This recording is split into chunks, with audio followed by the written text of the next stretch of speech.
Hi friends, இன்றைக்கி ஒரு sweet பணியாரம் பார்க்கலாம். ஸ்நாக்ஸுக்கு சூப்பராக இருக்கும். பாருங்கள், நான் ப்ரௌன் சுகர் போட்டிருக்கேன், ஏலக்காய் தூள் போட்டிருக்கேன்.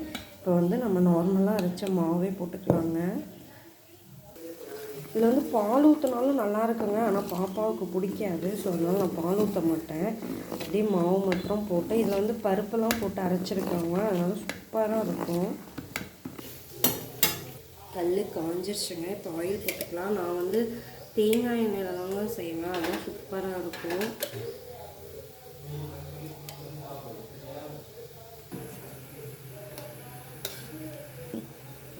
இப்போ வந்து மாவு போட்டுக்கலாங்க.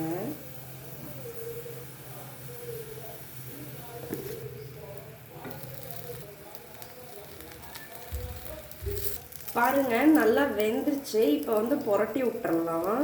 இப்படி திருப்பி போட்டு அதுக்கப்புறம் எடுத்துக்கலாம். சூப்பராக இருக்குங்க. ஸ்நாக்ஸுக்கு மார்னிங் ஈஸியாக பண்ணி கொடுத்துர்லாம். பாருங்கள், நல்லா ப்ரௌன் கலரில் வந்துருச்சு ரெண்டு சைடுமே. ஸோ நம்ம இது வந்து எடுத்து போட்டுக்கலாம். பாருங்கள், இவ்வளோதாங்க, ஈஸியாக பண்ணிடலாம். இது வச்சு அப்படியே பால் ஊற்றிட்டா கூட பால் பணியார மாதிரி சூப்பராக இருக்கும். இந்த வீடியோ பிடிச்சிருந்தா லைக் பண்ணுங்கள், ஷேர் பண்ணுங்கள், சப்ஸ்கிரைப் பண்ணுங்கள். தேங்க்யூ.